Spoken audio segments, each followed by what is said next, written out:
Amalia caută pe Ecaterina, cere acceptul să lucrăm cu ea și pentru ea și spune-ne cum o percepi. E seară. E un amur din ăsta spre noapte. Percep un drum din ăsta profit pietruit, dar e un drum printr-o poiană. În partea stângă foarte multă pădure, în partea dreaptă un deal destul de proeminent și are o cruce în mijloc. Ce mi se pare foarte interesant e că ea merge pe drumul ăsta și, cum să spun, aici pe stânga e un stâlp luminos, mai merge aici pe dreapta, e un alt stâlp luminos, un alt stâlp luminos, un alt stâlp luminos și tot așa e ca și când îi se face cărare către crucea respectivă. Ce e și mai interesant de făcut e că în momentul în care ea se oprește sau vrea să se întoarcă, percep că stâlpii ăștia de lumină e ca și când încep să emită niște ultrasunete care îi provoacă disconfort. Iar ea e nevoită să se întoarcă cum ar veni și să meargă din nou către crucea respectivă. Ca să poată să scape de zgomotul respectiv, ca să poată să nu mai audă zgomotul ăla, să nu mai simtă, să nu mai audă zgomotul ăla surzitor. E ca și când celulele ei, ca și când organele ei explodează de la sunetele care le scoate. Amalia, vreau să te rog să cauți locul de unde provine cauza, de unde provine zgomotul pe care ea nu-l mai suportă. De când aude zgomotul ăsta și din Stâlpii. Stâlpii. Ce reprezintă acești stâlpi? Vreau să înțeleg. Îi disturbă atenția de la trezire. E ca și când, ți-am spus, ea vrea să se întoarcă, ceva de genul să întoarcă spatele la crucea respectivă, dar în momentul când se întoarce să plece pe calea ei, stâlpii respectivi, aflați de o parte și de alta în zigzag a drumului, produc sunetele astea care ea e nevoită să se întoarcă înapoi pe vechiul drum către crucea respectivă. Cui aparțin stâlpii ăștia luminoși care o perturbă? Un comandant aflat în armata lui Iahve. Așa. Există în jurul ei persoane care îi mențin această conexiune cu comandantul ăsta lui Iahve? Sau de unde provine? Din energetic provine. E ca și când stâlpii ăștia se activează și se activează în momentul în care vibrația ei crește. Bun, dar care este cauza pentru care se reactivează acești stâlpi? Când îi crește vibrația. Corect. Când îi crește vibrația și când crește în conștientizare, ceva de genul când vrea să-și revendice liberul arbitru, când vrea să-și revendice deciziile, când vrea să-și impună autoritatea în propria ei viață. Nu are încredere în ea.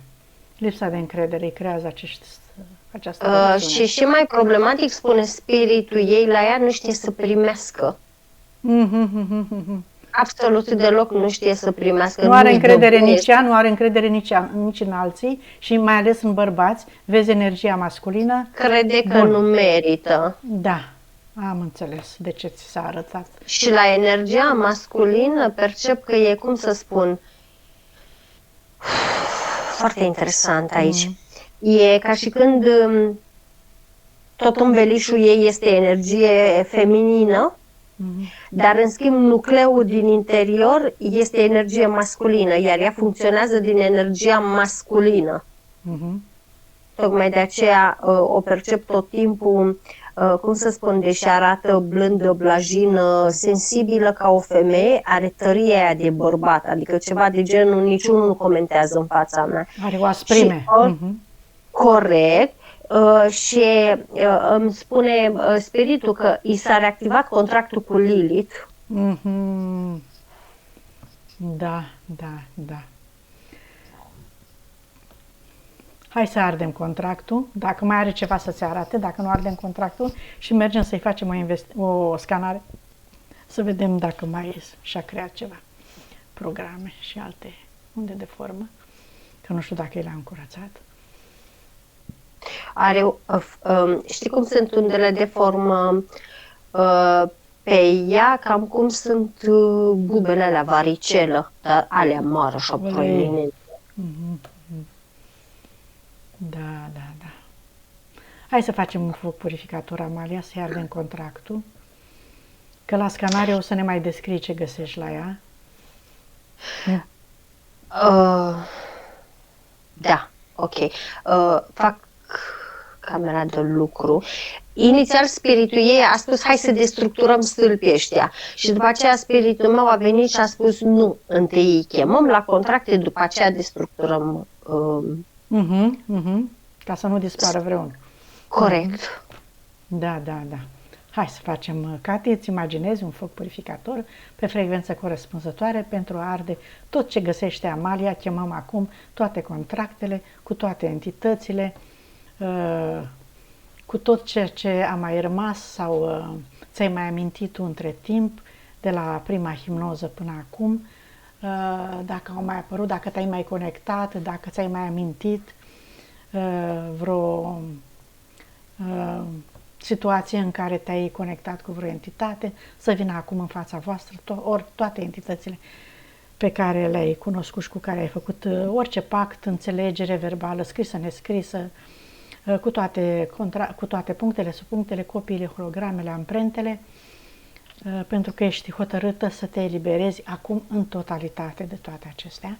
Și când număr până la 3, vor veni în fața voastră absolut toți, din orice timp și spațiu. 1, 2, 3. A venit Lilith și cu comandantul ăsta. Hai să vedem cum arată cu comandantul ăsta, de când e cu ea, ce hram poartă, ce poți să ne spui despre el. Când s-a creat, când s-a alăturat ei.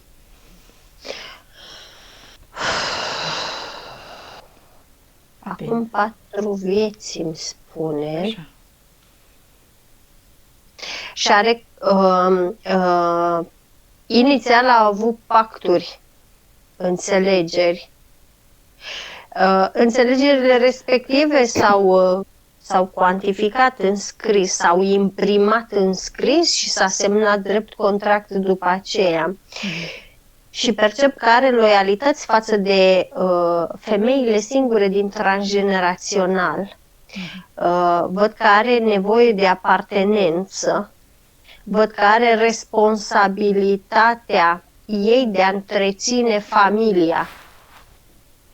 Și aici îmi spune spiritul ei, când a rămas fără tată în câteva din viețile astea 4, ea, cum să spun, și-a asumat responsabilitățile tatălui.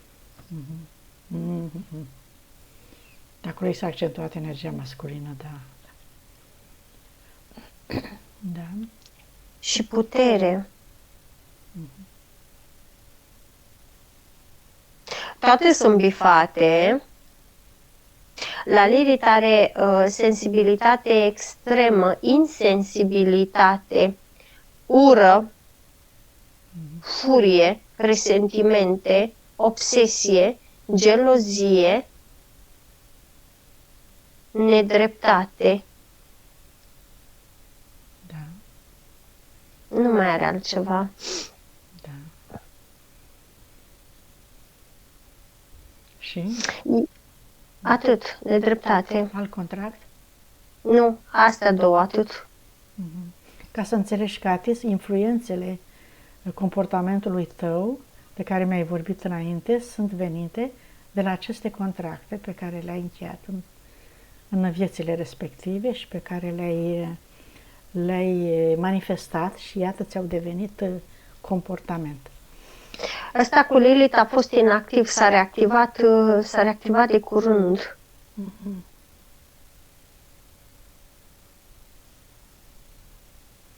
Și s-a reactivat de curând, stai că mi și arată, niște vorbe care i le-a spus un bărbat. Nu pot să-mi dau seama dacă este soțul. Un bărbat i-a spus niște vorbe care, cum să spun, mi-o arată pe ea stând oarecum așa în energia asta feminină, aparentă, dar înăuntru ei percepe energia masculină ca și când a avut așa o repulsie totală, i-a venit să vomite, i-a venit să-l strângă de gât, dar s-a abținut, dar a avut atâta... Da, resentimente, emoții destructive la adresa bărbatului. Foarte puternice. Puternice, da. Atunci s-a activat cu Lilith. Atunci s-a reactivat, da. Din nefericire, asta este conjunctura în care se află acum și nu prea are ce face. Adică la ea a fost ceva de genul, dacă ar fi permis să te omor și a scăpa nevătămată, aș face cu plăcere. Da, corect. Aici chiar este o situație din care nu are cum să iasă, pentru că e obligată să suporte astfel de comportament din partea unui bărbat în preajma ei. Bun. Hai să ardem tot ce este de ars. Dacă mai ai ceva de semnalat? Nu, ca și contracte, nu. Doar că percep că în momentul când le aruncă în foc, deci cu cât începe contractul, culmea, ambele contracte, deci fii atentă, deci astea două contracte, comandantul și Lilith. În momentul când l-a aruncat comandantul în foc, au început să se destructureze stâlpii după partea stângă. Când a aruncat Lilith și a început să ardă contractul, a început să se destructureze stâlpii respectiv după partea dreaptă. Era o colaborare, nu? Așa îmi dă senzația. O frecvență asemănătoare, suferințe asemănătoare. Da. Era cum percep că a ajuns la crucea respectivă și, cum să spun, în momentul în care crucea respectivă semnifică cumpenele ei, greutățile vieții ei, tensiunile, grijile, toate chestiile astea îi formează crucea, ceva de genul crucea aia de dus în spate. Suferințele. Că în momentul în care percep că a început să se destructureze, pe ea o percep tremurând, parcă are un fel de convulsii, parcă, deci cu cât se destructurează și tremură crucea asta aici, îi percep un fel de tremur al mușchilor, al respirației, al inimii, al... Bun. Să ordone să se destructureze toată această cruce cu toate suferințele înmagazinate, cu toate proiecțiile ei de suferință, cu toate amprentele din toate timpurile și spațiile acumulate acolo, să se destructureze acum, pentru totdeauna, cu toată voința, fermitatea ei, să permită destructurarea acestei construcții informaționale energetice.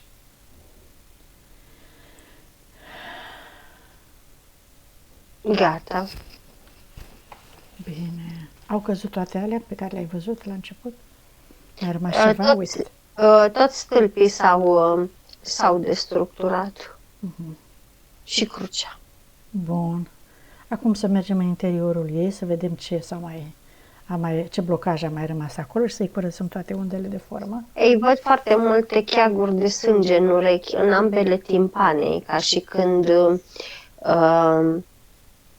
zici că are niște pernuțe din astea, ca astea dero de spălat, știi? Așa sunt cheagurile de sânge acolo. Și percep că în momentul în care te apropii de ea să îi le scoți, e ca și când parcă ar auzi valurile alea, parcă ai fi cu capul sub apă, știi? Îi provoacă și durere, îi provoacă și senzația aia că parcă ți intră așa ceva vată multă în interior.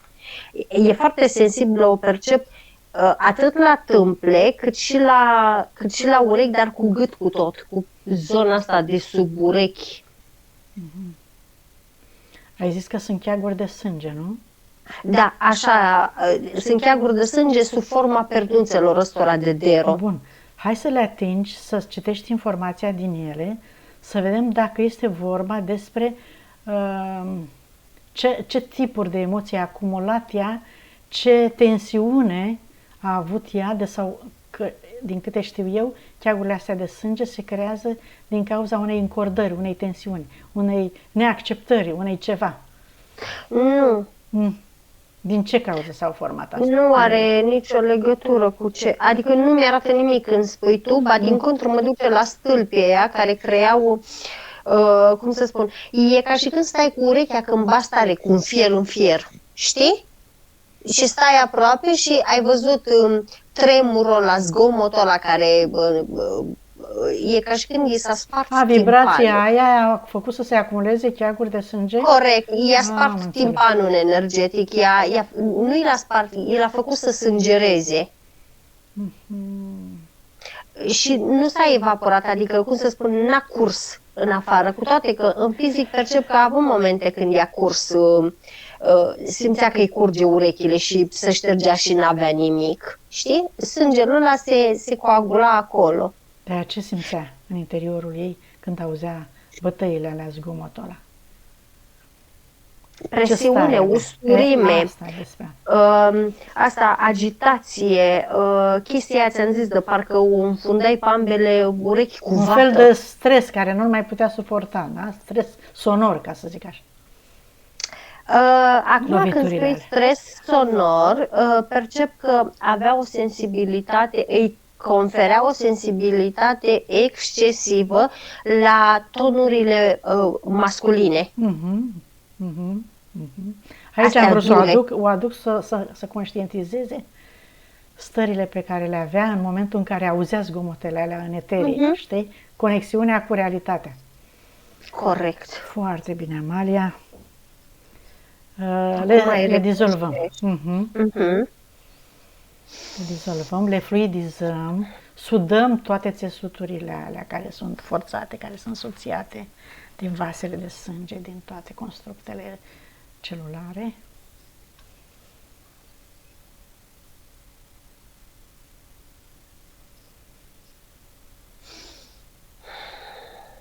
Da. Și mergem mai departe, vezi ce mai găsești. Chakra gâtului, îi percep puțină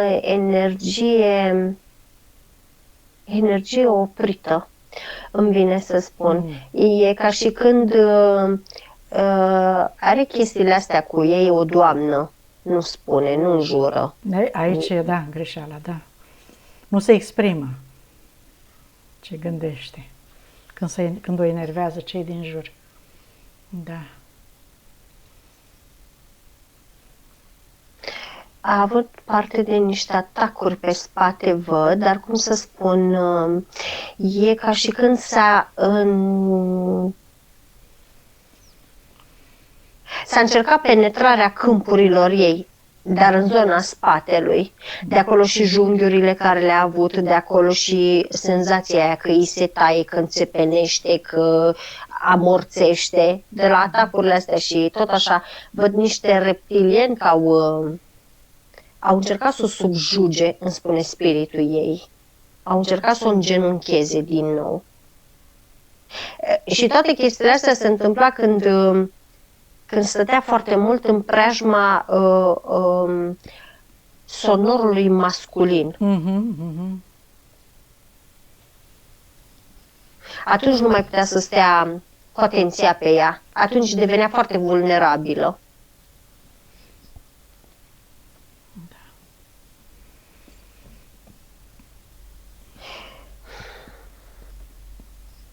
În palma dreaptă, toți centrii energetici îi percep, cum să spun, E ca și când are energie preluată. Zici că a dat mâna cu cineva murdar de funingine și funingine aia i-a rămas pe mână.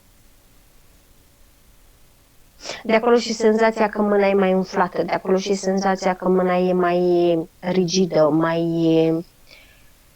când mai rece, când mai caldă, de acolo și tremurul mâinii.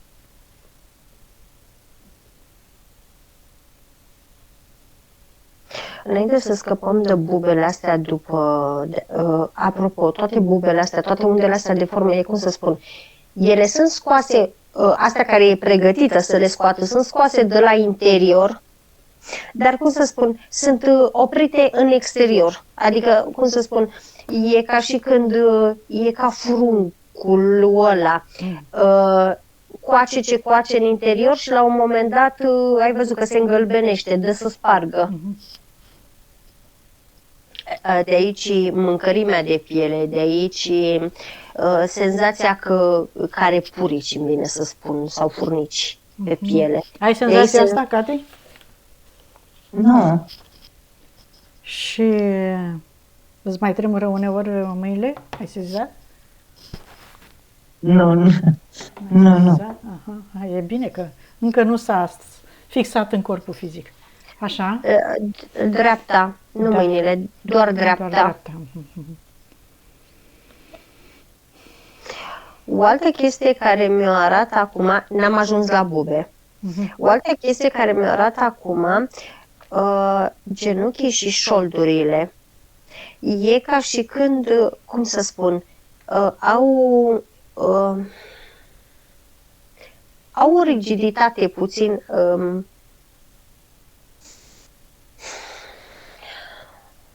mi-o arată așa, iese din bloc, parcă vrea să se ducă în dreapta, dar parcă șoldurile și genunchii se orientează către stânga. Exact așa.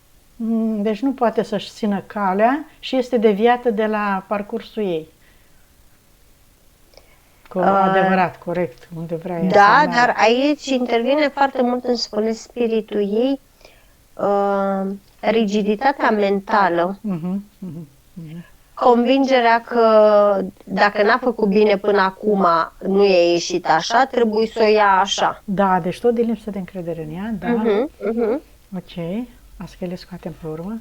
Vezi ce mai găsești. La piciorul stâng îl percep puțin inflamat între genunchi și gleznă, pe partea inferioară, pe spate. E puțin bombat. Ce acum acolo? Frustrare. Când zic frustrare, mi-o arată mergând. Dar totodată, cum să spun, parcă merge țanțoș. Îl aud pe spiritul ei că spune. Merge țanțoș. E înțepată. Are o chestie, cum să spun, nu acceptă sfaturi. Foarte greu acceptă sfaturi, îmi spune spiritul, exact așa mi-arată cu degetul.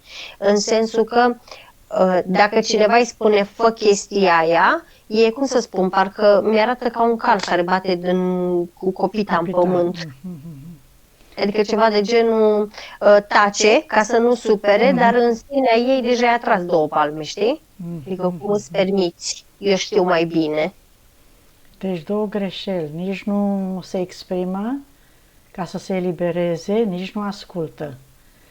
Și asta pentru că ea deocamdată nu poate să se observe, să-și vadă mersul ca să poată să-și îl schimbe. Da? De aici pleacă. Da, dar aici are o scuză, spune spiritul meu, și trebuie să ținem cont foarte mult pentru că datorită chestiilor de la urechi și a stâlpilor respectivi care îi producea continuu zgomotele alea, e ca și când ea nu putea să stea cu atenția pe ea prea mult. Da, sigur că noi mereu găsim cauzele, dar te scriu mai în amănunt ca să conștientizeze ea. Bun. Uite, o chestie care ar fi făcut-o și care o face pe aia foarte fericită, liniștită și poate să stea ea cu ea, e când e lăsată în pace și când e liniște, când nu e nimeni în preajma ei. Da, chiar Tot simte bine să nevoia de spun că îi asta. place singurătatea. Da, pentru că atunci te aduni. Atunci ești mai atentă pe tine, ești mai Îi conștient. place, dar nu prea o văd, cum să spun, Nu are prea o posibilitatea văd, să facă asta. Da, nu prea o văd stând mult împreună, adică singură, nu împreună. Singur.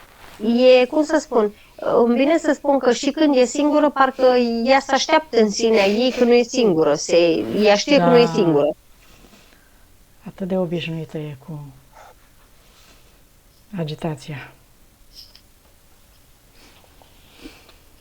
Apropo, undele astea, de formă, sub formă de bube, e, cum să spun, spiritul a zis că era exact la un declic de vindecare, adică și când zice un declic de vindecare, odată cu bubele astea, va începe să elimine și din kilograme. Acum a început să îi le rezece, îmi spune spiritul, îi le dă așa la o parte, inclusiv pe față. Inclusiv pe nas percep că are, pe ceafă, pe spate, pe mâini, pe degete, pe peste tot. Îi le dă în afară. Îi le transformă, îi le transformă, îi le transformă. O altă chestie foarte interesantă, în momentul în care începe să îi le dea jos, ușor, ușor, ușor, a ajuns acum până sub sâni. E ca și când energia feminină parcă începe să se tragă puțin înapoi, în interiorul ei și parcă, cum să spun, parcă se amestecă puțin cu energia masculină.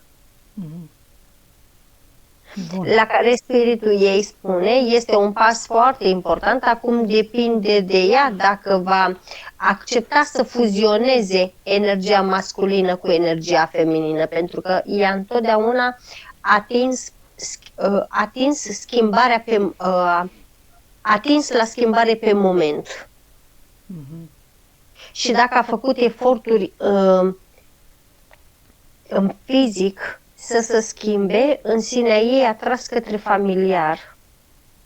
Adică ceva de genul, cum să spun, e atât de bazată ea și e obișnuită ea cu energia ei masculină, încât, cum să spun, purtăm rochie, Da.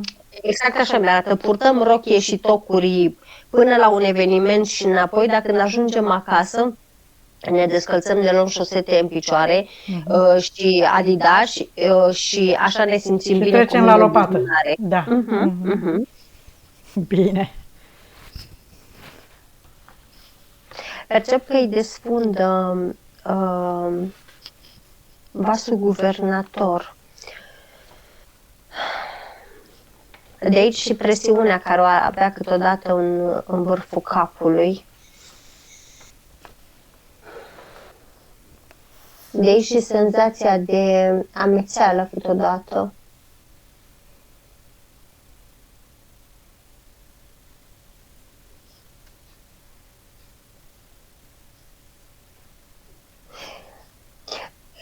Percep că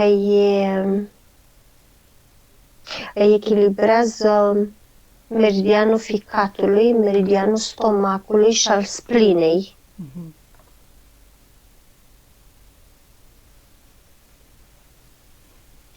Percep că îl activează pe cel al bilei.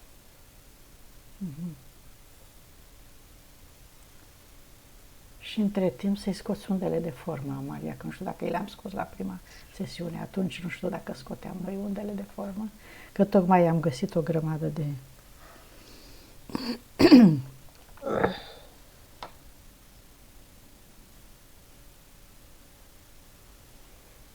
Rămâi cu La vesica ulunară văd că e ca și când îi macină, dar nu e nisip, sunt amprentele unui nisip.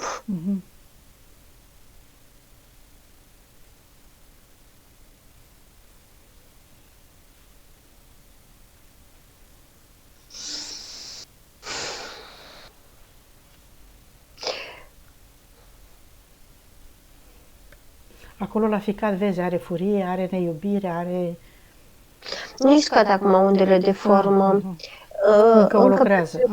Da, încă percep în basică, dar percep că se mișcă puțin mai greu, știi? E ca și când îi lucrează puțin și la canal. Care canal? Care iese din vezica urinară către... Coledoc. Așa. I-a luat niște... Nu zice pietre, aș zice mai degrabă energie stagnantă în formă de pietricele. Nu erau biliară. La ficat, da? Nu, urinară. Urinară.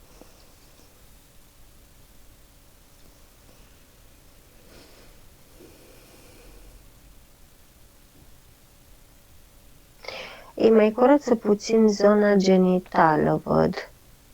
Tot așa, o energie sexuală blocată, stagnantă, nefolosită.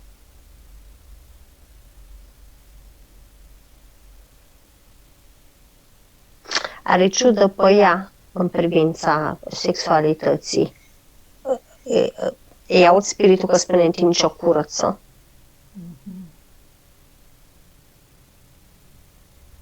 Da, e nemulțumită de... Da, nu-i place să-și activeze energia sexuală. Acum, îi scoate vinovăția, regretul, nedreptatea, comparația, curajul, excesul de putere, nevoia de a controla, ura, resentimentele, furia, după peste tot. Adică ele de straturi fix din vârful capului, de la chakra coroană, se desface așa, cum să spun, ca o floare. Așa. Știi?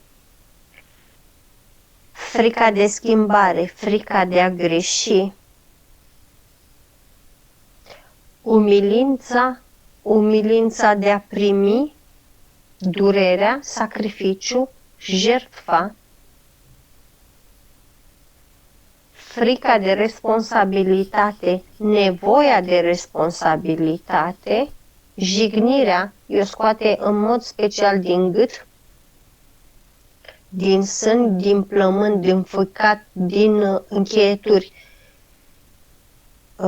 Și încheieturi o scoate așa, din șolduri, din genunchi, din coate, din încheietura umerilor.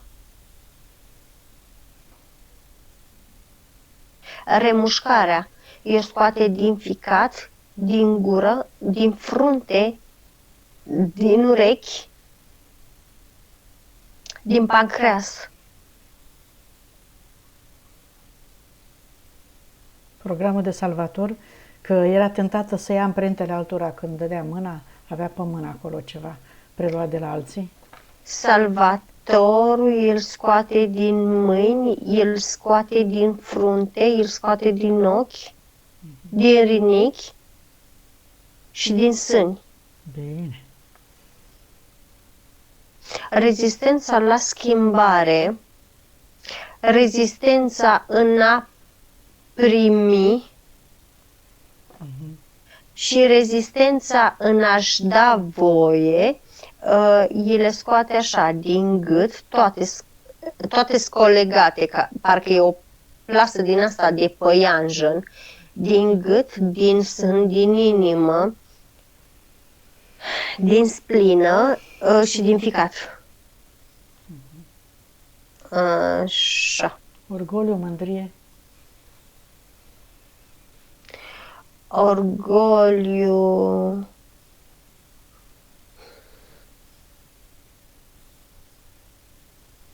Din stomac îi scoate orgoliu. Și mândria o scoate din tâmple. Bine. Orice am. Și jertfa. Eu mai scoate jertfa, nevoia de a se jertfi. Pentru alții, da? Da. Și deservirea, văd, îi le scoate din inimă. Și îmi trage paravan. Foarte bine. Păi a scos cam tot. Ce Nu, exagerăm, spune Da, spiritul. da, mai are? Mai are, dar nu, Ok, nu e astea sunt toate. pregătit. Aha, ok. Da. Deci să înțelegeți, oameni buni, că nu... Chiar dacă noi scoatem o grămadă de unde de formă, suntem posesori a mult mai multor astfel de unde de formă. Și se Da. mai scot în timp, nu, Amalia? Și unele dintre ele, spune spiritul meu, că sunt în straturi. Sunt groase și ies câte un strat, Corect, precum foaia de ceapă, da, da. corect. De asta zic ce mereu să lucrăm după sesiune ca să rezolvăm, să scoatem cât se poate scoate, da. Acumulate de atâtea sute de vieți. Bun. Hai să vedem și linia de potențial de suferință, să curățăm și linia. Singurătate și deranj. Exact, două sunt. Bun, și le ardă, să le destructureze și să-și creeze altele. Acum este momentul, Ecaterina, să-ți propui cu toată voința ta, cu toată forța ta acolo, să ai liniște, să ai confort psihic și fizic, în jurul tău să atragi oameni care îți oferă acest confort și știi tu mai bine ce să-ți propui acolo, să fie astfel încât să fie bine pentru toate părțile, și pentru tine și pentru cei din jur, să fii în armonie cu toți, cu tine, cu toți, cu întreg universul și tot ce-ți dorești tu. Să ai liniște, odihnă. Primul lucru pe care și l-a pus aici a fost echilibrarea energiei feminine cu a energiei masculine. Super.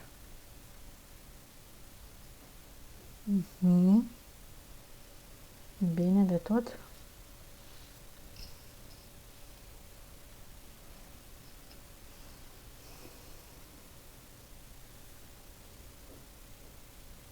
O lăsăm să-și mai creeze și noi mergem să deconectăm de la egregoare, conștiințe colective, astrale inferioare, entități și câmpurile lor.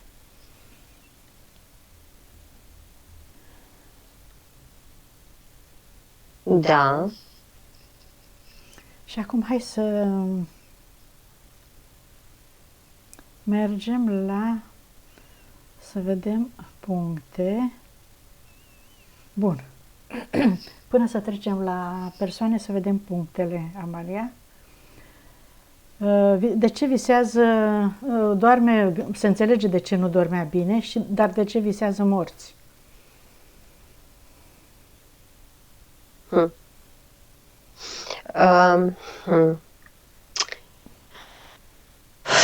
Dar nu visează morți. Vede liniile pe care a experimentat în trecut. Ba, unii dintre ei percep că i-a omorât ea și e ca și când nu elibera, se spune spiritul ei. Așa. Acum percep că îi eliberează. Și pe soțul ei simte, e un alt punct, că nu l-a iertat. Adică nu știe sigur, vrea să știe dacă l-a iertat. Cu ocazia asta vezi și să-l ierte și pe el dacă nu a reușit să o facă total până acum. Nu, e invers, îi spune spiritul ei. L-a iertat pe el, nu s-a iertat pe ea, că nu l-a iertat pe el. Și că paradox, nu? Da, e posibil. Deci să se ierte pe ea în relația cu el. De ce nu slăbește am aflat, ne-ai spus. Cu cumnatele, dacă s-a rezolvat, trebuia să le ierte dintr-o viață trecută. Nu percep legături destructive cu cumnatele, dar nu percep nici legături foarte strânse. E ca și când e un război încheiat. Sunt la stadiu de-abia au încheiat războiul și mai durează până să o relua. Ambele părți se vindecă. În proces de vindecare. Foarte bine. În schimb, a devenit ea mai tolerantă, spune spiritul ei. Aici e un lucru de felicitat. Da. Foarte bine.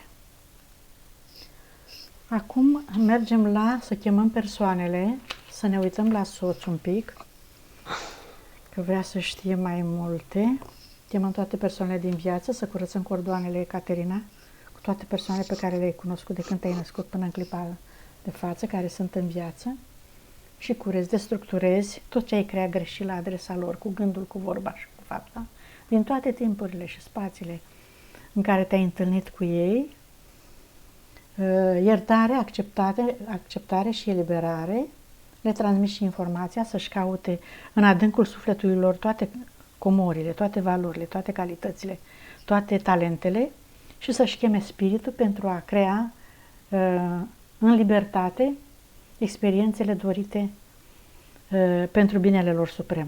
Și acum să te uiți, Amalia, la soț, de compatibilitatea lor, dacă mai e ceva. Nu mai îmi dau seama dacă mai sunt karmici. Văd că a tot tăiat cordoanele cu ei și s-au reactivat, adică nu erau murdare deloc.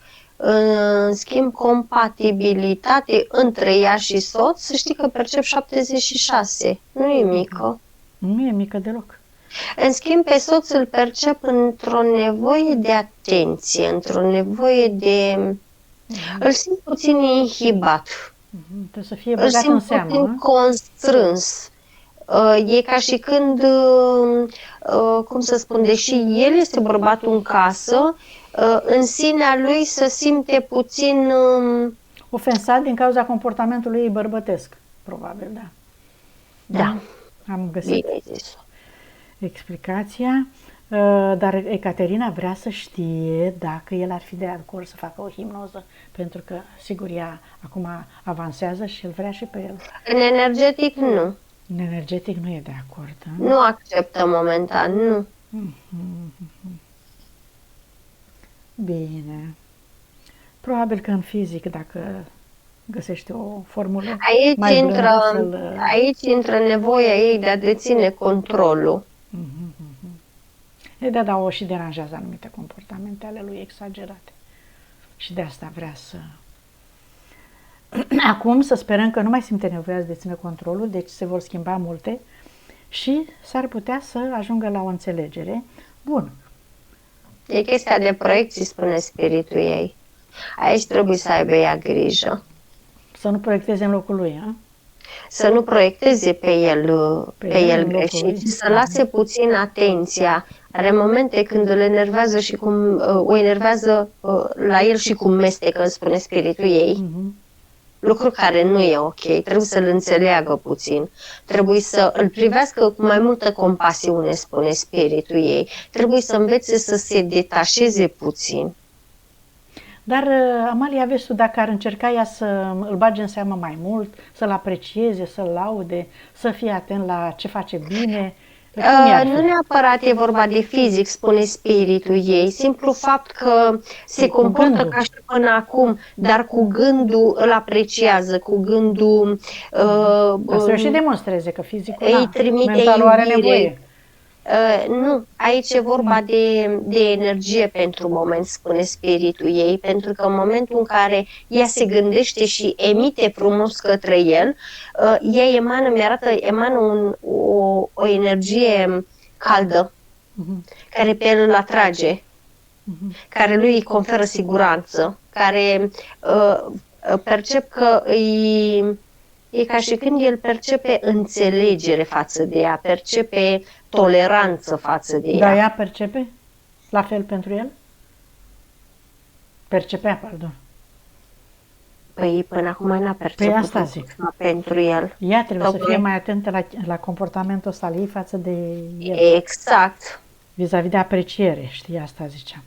Bun, hai să mergem și la transgenerațional, că a înțeles, bănuiesc, să curețe și nu percep legătură cu transgeneraționalul, e ca și când parcă a lucrat și s-a deconectat. Bun, deci nu mai are nici responsabilitatea aia asupra lor să curețe transgeneraționalul, da? Că parcă să zic eu că mai simțea pe alocuri responsabilitatea trecutului ei. O simțea ca lumea. Da. Se reactivează din când în când, dar îmi spune că aici a început să se dezactiveze, a început să se, cum să spun, e mai conștientă să se deconecteze de transgenerațional decât de cei din viață, spune spiritul ei. Bine. Hai să facem conexiunea cu energia pura sursei. Acum, Ecaterina, ți-ai chemat vreodată spiritul? L-ai simțit, l-ai perceput? Ai avut vreun exercițiu de relaxare? Ai avut șansa să o faci vreodată? Da, dar sinceră să fiu, eu n-am simțit nimica. Hai să vedem acum, Cati. Stai liniștită, inspiră, expiră, îndreaptă-ți atenția în centrul pieptului tău, nu te gândești la nimic, acum, și roagă spiritul să te atingă. 1, 2, 3. Vrei să-i simți prezența, vrei să-i simți atingerea. Îl rogi să te atingă pe o parte a corpului. Orice mică senzație pe care o ai în corpul tău fizic. Sau poate o adiere în corpul energetic, ceva.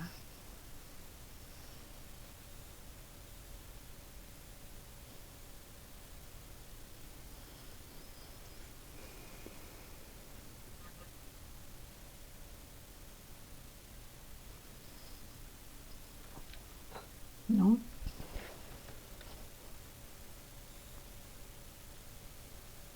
Hai să facem conexiunea cu energia pură a Pământului între timp și poți să percepi și așa. Îți imaginezi din centrul tălpilor tale, Cati, două fascicule de energie care cresc și se adâncesc în centrul Pământului, întâlnesc acum sfera de energie pură, luminoasă a Pământului, cu care te conectezi cu iubire și recunoștință. Acum mulțumești Pământului pentru susținere și simți puterea, simți echilibru, simți magnetismul Pământului. Te întorci înapoi în corpul tău cu aceste frecvențe și până în centrul capului. Te umpli cu această energie în toate celulele tale, în toate câmpurile tale și dai comandă să se regleze chakrele și cu această frecvență. Și din centrul capului tău, în alt fascicul de energie, caută frecvența înaltă a sursei pe care tu ai venit, energia pură, cu toate și te conectezi cu matricea, cauți și te conectezi cu matricea originală, unde ți amintești toate calitățile, valorile tale, puterile tale, voința ta, libertatea pe care o aveai, puterea ta, încrederea în tine, iubirea și toate celelalte valori pe care le are sufletul când vine la întrupare. Te întorci în corpul tău și îți activezi toate memoriile și puterea inimii. Accepți și integrezi energia masculină cu energia feminină deja în formare și integrarea celor trei părți, suflet, spirit, minte. Și spune-ne, Amalia, acum în cap. Dacă spiritul a acceptat să o atingă, ok. A atins-o în zona buricului, am văzut. A simțit ca un fel de vârtej, așa ușor. Da. Nu, a fost foarte ușor și probabil nu l-a perceput.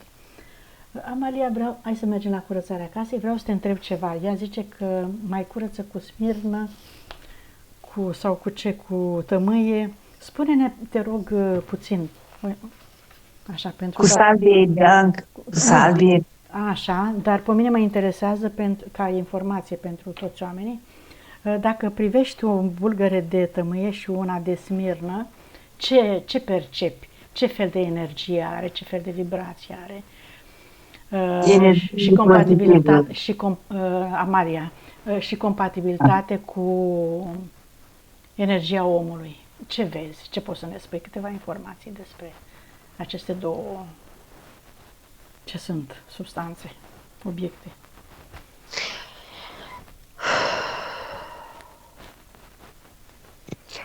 Ca frecvențe sunt destul de ridicate, foarte ridicate. Când sunt ele curate, neatinse de om, de religie, foarte ridicate. Așa. Percep că nu se potrivește cu oricine, adică nu face de click cu oricine vibrația lor. E ca și când frecvența lor este atât de ridicată încât cineva destul de întunecos, destul de negricios, parcă o respinge. Nu-i place, nu se face de click. Dar percep ambii bulgări duși într-un loc, duși în biserică, Așa. îi percep informații, îi percep Se informează negrit. ușor. Foarte ușor se Au informează. capacitate de absorpție, de recepție bună, ușoară. Foarte bună, dar cum să spun, percep că se face ritual ceva de genul special asupra lor. Ca să... Și ce efect au după aia, după ce se face ritual de către cei religioși acolo? E un fel de legătură, e un fel de... Îi conectează cu entitățile sau sau cu și atmosfera din biserică? E Sau ca și când aduce din biserică, aduce energia bisericii, aduce frecvența bisericii, ca și când face declic. Energia bisericii cu interiorul oamenilor. Cu respectivul, nu neapărat cu interiorul oamenilor, dar e ca și când deschide niște uși. Adică E ca și când influențează pe om, da? Îl influențează. Da, bineînțeles că influențează, logic, da, corect. Deci prin aceste două substanțe, tămâie și smirnă, oamenii se pot simți atrași către religie, către biserică, zici. Dacă vine din biserică, dacă ia contact cu aceste, cu tămâia, dacă respectivele rășini sunt duse în biserică și după aceea folosite de către om. Dar dacă este luată și folosită direct de la sursa ei pură, nu are ba din contră. O încărcăm noi atunci cu ce vrem noi. Și dacă nu încărcăm noi cu ce vrem noi și simpla prezență că ai luat-o din puritatea lor, din locul lor pur, percep că te folosești de ea perfect. Doar că nu percep că rezonează cu oricine. Da, se poate curăța dacă, după ce e luată de la biserică, un om pregătit, sigur că dacă are ști, poate curăța aceste rășini, că bine ai zis că sunt rășini. Nu, eu percep că nu. Curăța, e ca și când odată informația dată, aia e informația. Nu percep ca un cristal. Care e diferența între cristale și ele, și aceste rășini? Vezi o diferență? Da, e mare diferența. Cristalul e ca și când e viu, e ca și când are spirit. Are suflet, are spirit. Da, nu, e mare diferența, foarte mare diferența. Și totuși și aceste rășini influențează oamenii, zici, informate, după ce sunt informate. Da, influența. Faza e că percep că în rășinile respective, odată pusă informația respectivă, nu iese. Nu mai iese informația de acolo. Nu. Interesant. Dar, e ca o ciupercă. Ai luat-o din pământ, te-ai folosit de ea așa în stare pură, are vibrația ei foarte înaltă, foarte frumoasă, foarte benefică. Odată pusă în mâncărică, ciuperca respectivă, nu mai faci ciupercă din ea. Exact chestia asta mi-a arătat acum. Deci prin fierbere ciuperca își pierde din calități, din valori. Zici tu, așa cum își pierde și aceste rășini când sunt algoritmate. Adică ceva de genul, ciuperca ai făcut o mâncare, ciuperca aia nu mai vezi făcută. În schimb, dacă ai luat un cristal și l-ai pus în apă și ai informat apa și după aceea percep că ai scos cristalul și l-ai informat special, cristalul respectiv merge reprogramat. Se comportă altfel. Da. S-a înțeles foarte bine. Mulțumim, Amalia. Mergem mai departe să-i curățăm casa. Așa, hai să vedem ce... A reușit ea să curățe casa cu esențele astea? Nu-i percep casa asta în care locuiește, nu-i percep murdară. Se teme de hoții care au intrat la vecini. Este în pericol să... I s-a reactivat o memorie, nu este un pericol. O memorie dintr-o altă viață în care a fost prădată și în care a prădat. De asta are o teamă ea înăuntru ei.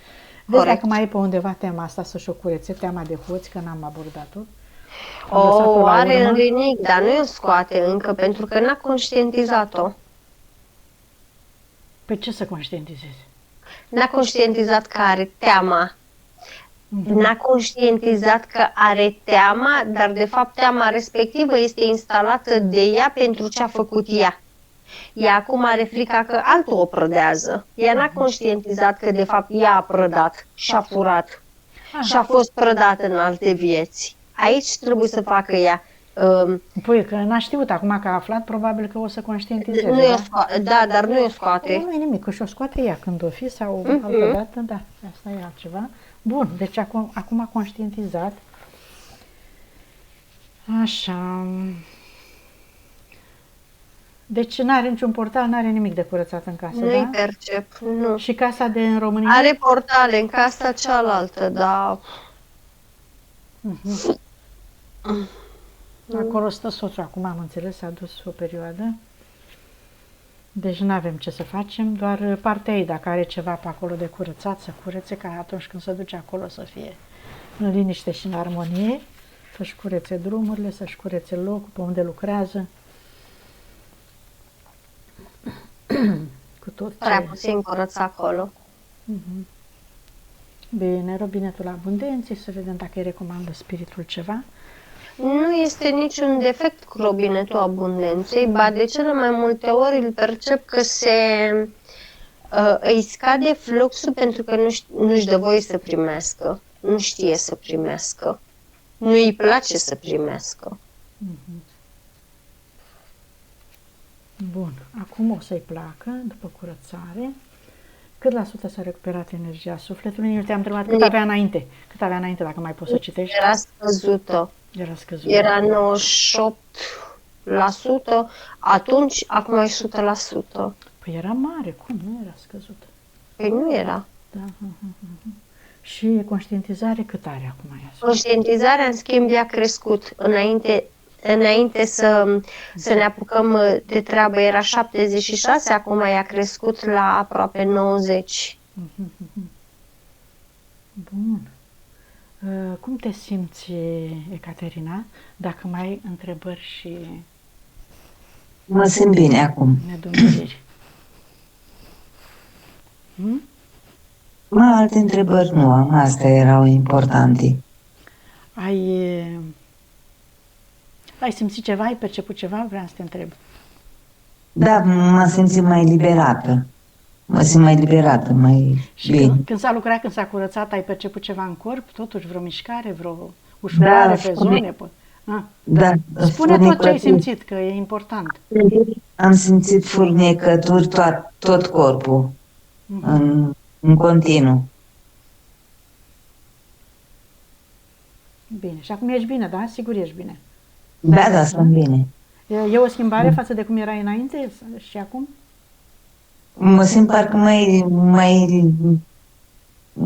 bine, mai ușoară, Mai liberă, mai puternică? Ești mai liberă, da. Ești mai sigură Da, pe tine, mai stăpână pe tine? Cum? mai sigură, acum sunt mai sigură.